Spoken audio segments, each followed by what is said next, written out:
Hello दोस्तों, invest with अरा में आपका स्वागत है। आज का वीडियो जो है वो लर्न पाइथन वीडियो ट्यूटोरियल का 5वां भाग का पहला पार्ट है। तो बिना कोई समय व्यर्थ किए हुए हम आते हैं हमारे गूगल कोलैब पर। आते हैं एडिंग एलिमेंट्स टू डिक्शनरी। ठीक है, अब ये मान लीजिए ये मेरा पोर्टफोलियो है। ठीक है, मैं इसे कॉपी कर लेता हूँ, हमेशा हमें ऊपर नीचे नहीं आना हो। Control C. ठीक है, adding elements to dictionary, control V. ठीक है, अब मान लीजिए मैंने यहाँ पे कहा था मारुति है नहीं। अगर मुझे मारुति ऐड करनी है, मान लीजिए मैं आज के दिन में मैंने मारुति भी खरीद ली है और उसे मैं ऐड करना चाहता हूँ पोर्टफोलियो में, तो मैं क्या करूँगा, पोर्टफोलियो फिर से ब्रैकेट्स और यहाँ पे डबल कोट में मारुति और यहाँ पे उसका भाव दे दीजिए। मारुति का भाव आज चल रहा है 7432। ठीक है, ध्यान रखिएगा हमें डेटा भी जो देना होता है उसे कोट्स में ही देना होता है। वैसे आपको डेटा को देने की ज़रूरत नहीं पड़ेगी, हम कोशिश करेंगे कि सारा डेटा जो है, जो भी अवेलेबल डेटा है, उसी को एक्सेस कर सके। तो मैंने क्या किया है, मैंने एक एलिमेंट ऐड किया है पोर्टफोलियो में और मैं प्रिंट करूँगा पोर्टफोलियो और जानूँगा कि पोर्टफोलियो अभी है कैसा। ठीक है, कंट्रोल एंटर। तो यहाँ पे आप देख सकते हैं ये पोर्टफोलियो में मारुति ऐड हो गया है।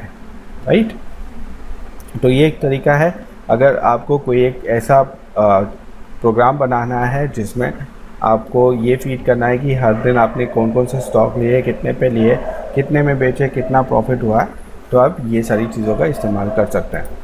ठीक है, इसके बाद आते हैं डिलीट कमांड। मतलब हमने अगर ऐड किया तो हमें उसे निकालने को भी आना चाहिए। तो हम कैसे निकालेंगे वो हमें समझना है यहाँ पर। तो डिलीट करने के लिए भी कमांड सिंपल है, हमने लास्ट टाइम भी सीखा था। हमें DEL का यूज़ करना है। आप लोगों को अगर याद हो तो DEL, पोर्टफोलियो का नाम लीजिए, वो डिक्शनरी का नाम लीजिए पोर्टफोलियो और उस पर्टिकुलर स्टॉक के बारे में बताइए। तो मैं यहाँ से इन्फोसिस निकालना चाहता हूँ। ठीक है, मान लीजिए मैंने उसे बेच दिया है, तो इसे कंट्रोल एंटर करूँगा और यहाँ पे मैं प्रिंट भी कर लेता हूँ मेरा पोर्टफोलियो। कंट्रोल एंटर करो तो आप यहाँ पे देख सकते हैं इन्फोसिस निकल गया है। ठीक है, सिंपल से कमांड्स है, आपको सिर्फ ध्यान रखना है कि कैसे हम ऐड और एडिट और डिलीट कर सकते हैं। ओके, अब आते हैं mixing data types in dictionary. ठीक है, तो मिक्स्ड डेटा या तो मिक्स्ड डिक्शनरी मैंने आपको पहले से ही बता रखी है। जैसे ये जो है हमारा, ये एक मिक्स्ड डिक्शनरी है, ये एक सिंगल डिक्शनरी नहीं है ऐसे जिसमें सिर्फ और सिर्फ की वैल्यूज़ है। जैसे लिस्ट के अंदर लिस्ट या तो डिक्शनरी के अंदर डिक्शनरी। तो यहाँ पे आप देख सकते हैं डिक्शनरी के अंदर डिक्शनरी, उसके अंदर लिस्ट, लिस्ट के अंदर डिक्शनरी। तो ये एक मिक्स्ड डिक्शनरी है। वैसे एक डिक्शनरी मैं यहाँ पे आपको बताऊँगा। तो यहाँ पे आप देख सकते हैं मैंने एक पहले से एक मिक्स्ड डिक्शनरी बना रखी है। तो इसमें मैंने क्या किया है, जो भी मेरा स्टॉक है, जैसे मारुति है तो मारुति कितने में मैंने ख़रीदा और कितनी क्वांटिटी मैंने ख़रीदी, 100। बॉश और मनाली पेट्रोकेमिकल्स मैंने यहाँ पे पकड़ा हुआ है स्टॉक को। ठीक है, ये डिक्शनरी है और डिक्शनरी के अंदर लिस्ट है। ठीक है, तो हमें अगर इस पर्टिकुलर की वैल्यू पैर को समझना है, जैसे यहाँ पे की क्या हो गया ये और वैल्यू क्या हो गया ये, मतलब ताला ये है, उसकी चाबी ये। ठीक है, अगर आपको ये डेटा एक्सेस करना है तो आपको ये चीज़ पता होनी चाहिए। तो हम इस पर्टिकुलर की वैल्यू पैर को कैसे एक्सेस कर सकते हैं। अब यहाँ पे देख सकते हैं दो जगह हैं, दो इंडेक्स पे दो वैल्यूज़ हैं। तो सिंपल है, हम पुराना तरीका इस्तेमाल करके देखते हैं। पहले तो पोर्टफोलियो अंडरस्कोर न्यू। ठीक है, और सेम तरीके से हम यहाँ पे एक स्टॉक का नाम डाल देते हैं, जैसे बॉश डाल देते हैं, BOSCH LTD। ओके, और इसे एंटर करते हैं। तो आप यहाँ पे देख सकते हैं हमें जो खरीदी भाव है वो दिखाई दिया है और जो क्वांटिटी हमने खरीदी थी वो दिखाई दी है। अब मान लीजिए मुझे बॉश लिमिटेड में इस पर्टिकुलर लिस्ट का सिर्फ पहला वैल्यू जानना है कि वो क्या था, खरीदी भाव क्या था। तो अब मैं क्या करूँगा, अब यहाँ पे देख सकते हैं ये लिस्ट है। लिस्ट को पढ़ने का तरीका मैंने आपको समझाया था, हम उसको इंडेक्स के हिसाब से पढ़ते हैं। तो ये जो जगह है वो 0 पोजीशन है और ये जो जगह है वो 1 पोजीशन है। ठीक है, ये 0 है, ये 1 इंडेक्स है। ठीक है, तो अगर मुझे भाव चाहिए, प्राइस चाहिए, तो यहाँ पे मैं एक और ब्रैकेट्स दूंगा और उसके अंदर 0 फीड करूँगा और एंटर करूँगा। तो आप यहाँ पे देख सकते हैं मुझे भाव मिल गया है। वैसे ही अगर मुझे दूसरा भाव चाहिए तो यहाँ पे 1 फीड करूँगा और यहाँ पे आपको वैल्यू मिल जाएगी 20 करके। आपको यहाँ पे एक और चीज़ नोटिस करना चाहिए कि जब भी हम कोई भी डेटा का वैल्यू को निकालते हैं, जैसे 0 है, तो यहाँ पे आप जो वैल्यू मिलती है वो एपोस्ट्रोफी में है। इसका मतलब है जो वैल्यू स्टोर हुई है वो एक स्ट्रिंग के माध्यम में स्टोर हुई है। ठीक है, तो हमेशा ध्यान रखिए अगर आपको एक्सेस करना है कोई वैल्यू को मल्टीप्लाई या तो उसे मैथमेटिकल फॉर्म में लाना है, तो आपको उस पर्टिकुलर वैल्यू का टाइप बताना होगा। जैसे ये एक फ्लोट है तो आपको फ्लोट बताना होगा। तो मान लीजिए अगर मुझे ये समझना है कि मैंने इस पर्टिकुलर स्टॉक मारुति में कितने इन्वेस्टमेंट कर रखे हैं, या तो मुझे एक प्रोग्राम बनाना है जिसमें मुझे एक्सेल में ये बताए कि टोटल इन्वेस्टमेंट कितना है तो एक पर्टिकुलर स्टॉक में, जैसे मारुति में, तो मैं क्या कर सकता हूँ, तो हम एक्सेस कैसा कर सकते हैं ये सारे डेटास को।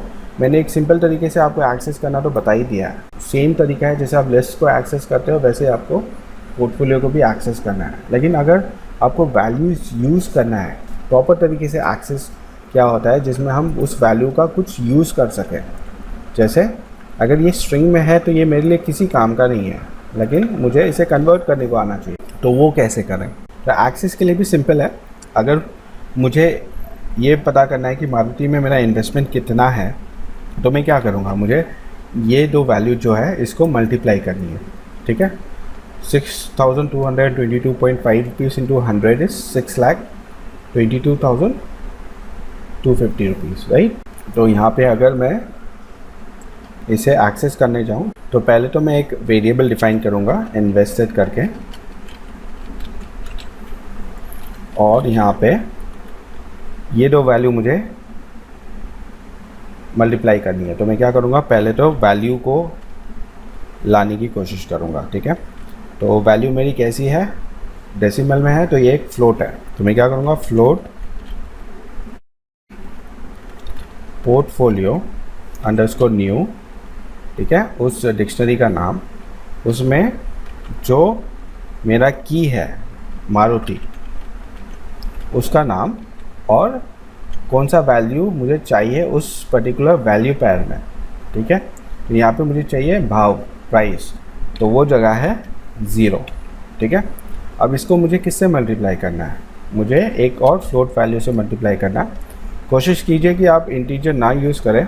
ठीक है, हमेशा अगर एक फ्लोट है तो दूसरा भी फ्लोट ही कंसिडर कीजिए, ये आपको बहुत सारे एरर से बचाएगा। ठीक है, तो यहाँ पे भी मैं फ्लोट ले लेता हूँ और पोर्टफोलियो फिर से न्यू, यहाँ पे फिर से सेम चीज़, और यहाँ पे जो दूसरा वैल्यू है मेरा वो है 1। ठीक है, और अगर मैं प्रिंट करूँ, प्रिंट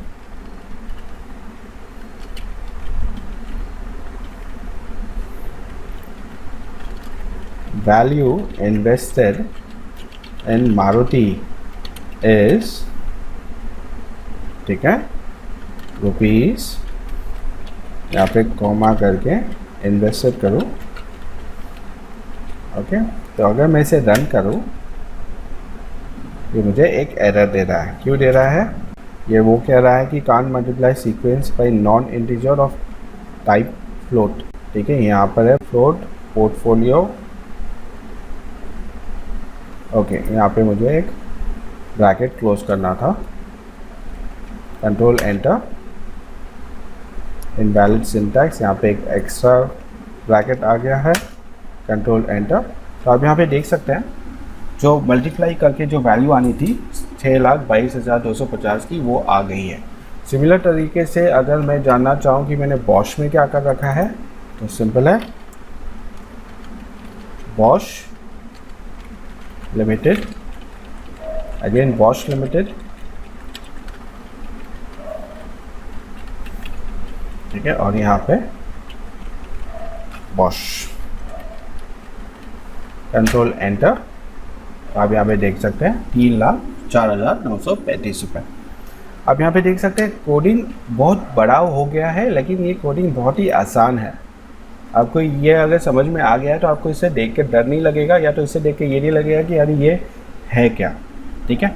इसको और एक तरीका है अगर आप इस्तेमाल करना चाहो तो, जैसे मैं एक डिफ़ाइन ही कर देता हूँ। जैसे मुझे मारुति के बारे में जानना है तो मैं मारुति का एक वेरिएबल ही डिफ़ाइन कर देता हूँ, _i इक्वल टू, ठीक है, और इसे मैं दे देता हूँ पोर्टफोलियो _new।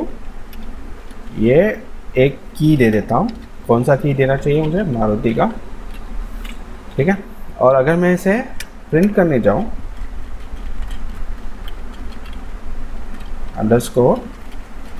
_i एंटर करो, तो आप यहाँ पे देख सकते हैं मुझे 2 वैल्यू पेयर दिया है, ठीक है। अभी अगर मुझे इस वैल्यू पेयर को यूज़ करना है और जानना है कि इन्वेस्टमेंट कितना है, तो सिंपल हो जाता है, इन्वेस्टमेंट इक्वल टू, यहाँ पे मुझे पोर्टफोलियो _new मारुति नहीं करनी पड़ेगी, मुझे सिंपल मारुति _i, यहाँ पे 0 इंटू मारुति _i, इसका पहला पोजीशन, ठीक है। और अगर मैं इसे रन करूँ और यहाँ पे मारुति की जगह पे मैं इन्वेस्टमेंट प्रिंट करूँ, और चाहे तो मैं एक और प्रिंट ले लेता हूँ, ओके। अगर मैं इसे रन करके देखूँ,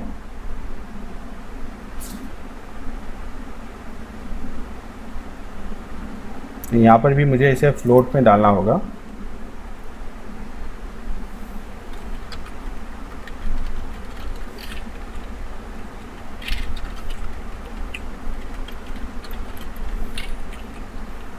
बहुत सारी चीज़ें आपको ट्रायल एंड एरर के बाद ही समझ में आती है। तो एरर्स आते हैं तो उससे हमें डरना नहीं चाहिए, हमें समझना चाहिए कि हमने कहाँ पे एरर किया है, ठीक है। तो यहाँ पे जब ये मेरा फीड किया था ये वैल्यू, जैसे अगर मैं ये करूँ यहाँ पे और यहाँ पे इसे हैशटैग कर दूँ, कंट्रोल एंटर करूँ, तो यहाँ पे आप देख सकते हैं मुझे ये ध्यान देना चाहिए था कि ये एक स्ट्रिंग है और ये फ्लोट नहीं है, तो एक नंबर नहीं है, तो मुझे उसे पहले ही कन्वर्ट कर देना चाहिए था, ठीक है। कंट्रोल एंटर, तो आप देख सकते हैं जो वैल्यू है वो मिल गया है। इसमें क्या हुआ है, आपने सेम चीज़ कर रखी है लेकिन उसको थोड़ा सिंपल कर रखा है ताकि आप समझ सको, ठीक है। आप कोई भी मेथड यूज़ कर सकते हो, कोशिश कीजिए चीज़ें सिंपल रखने की। तो आते हैं एम्प्टी डिक्शनरी पर, ठीक है। ये एम्प्टी डिक्शनरी जो है वो एम्प्टी लिस्ट के जैसी ही होती है, इसका कमांड लाइन भी सिंपल ही है। जैसे एक एम्प्टी डिक्शनरी बनाते हैं डेटा करके और इसमें कर्ली ब्रैकेट्स दे देते हैं, ठीक है। तो ये एक हमारा एम्प्टी डिक्शनरी हो गया है, ठीक है।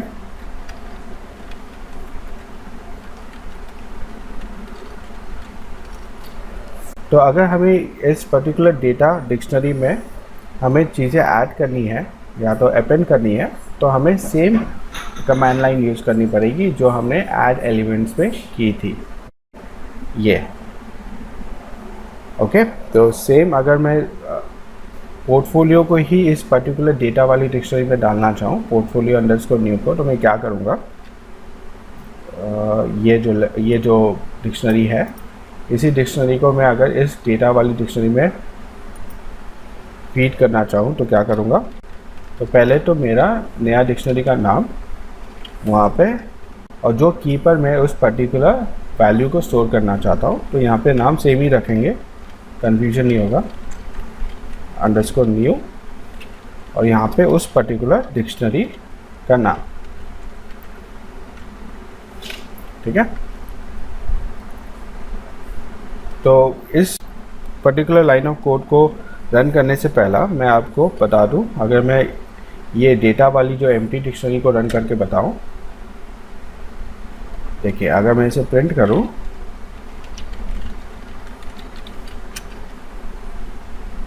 देखिए ये एक एम्प्टी डिक्शनरी है, सेम चीज़ जो हमने यहाँ पे बताई थी। ठीक है, और अगर मैं इसे अभी रन करूं,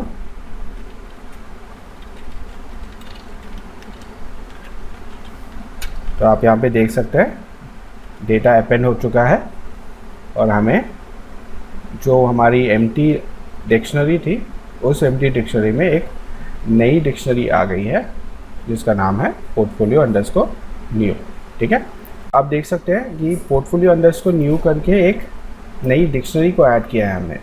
सिमिलर तरीके से अगर आप यहाँ पे भी देखने जाए, निफ्टी में रिकॉर्ड्स का एक अलग से डिक्शनरी ऐड हुआ है, उसके बाद फिल्टर का एक अलग डिक्शनरी ऐड हुआ है। तो अगर मैं मान लीजिए मैं इसी डेटा में, ठीक है इसे हटा देते हैं, इसी डेटा में मैं एक और डिक्शनरी ऐड करना चाहूँ, जैसे मेरा पुराना वाला जो पोर्टफोलियो था ये वाला, इसे अगर मैं इसमें ऐड करना चाहूँ तो ये भी उस नाम से ही सेव होगा। तो इस यहाँ पर हम नाम चेंज करके देख लेते हैं। यहाँ पे कहते हैं portfolio underscore old equal to portfolio. ठीक है, और अगर मैं इसे रन करूँ, ठीक है मुझे प्रिंट कमांड देना है, प्रिंट डेटा, तो मैं अगर इसे रन करूँ तो आप यहाँ पे देख सकते हैं मेरा दो डिक्शनरी उस पर्टिकुलर डेटा वाले डिक्शनरी में आ चुका है, एक तो पोर्टफोलियो अंडरस्कोर न्यू और एक पोर्टफोलियो अंडरस्कोर ओल्ड। ठीक है, आप नाम चेंज कर सकते हो, ये आपकी मर्ज़ी है, लेकिन जो लाइन ऑफ कोड है वो ऐसा होता है। ओके, तो हमने यहाँ पे जाना कि हम कैसे एक डिक्शनरी को अपेंड कर सकते हैं और एक एम्प्टी डिक्शनरी होती क्या है। ठीक है, जैसे मैंने पिछले वीडियो में भी बताया था कि ये जो चैप्टर है डिक्शनरी का, ये बहुत ही इम्पॉर्टेंट चैप्टर है और इसे समझना बहुत ज़रूरी है। तो इस वीडियो को भी मैं शॉर्ट और सिंपल ही रखूँगा, जिसमें हमने आज जो सीखा है वो है adding elements to dictionary, deleting elements from dictionary, mixing data types in dictionary और एक्सेसिंग मिक्स डेटा टाइप्स। इसके बाद हमने एम्प्टी डिक्शनरी के बारे में भी जाना और कैसे उस एम्प्टी डिक्शनरी को अपेंड किया जाता है ये भी जाना।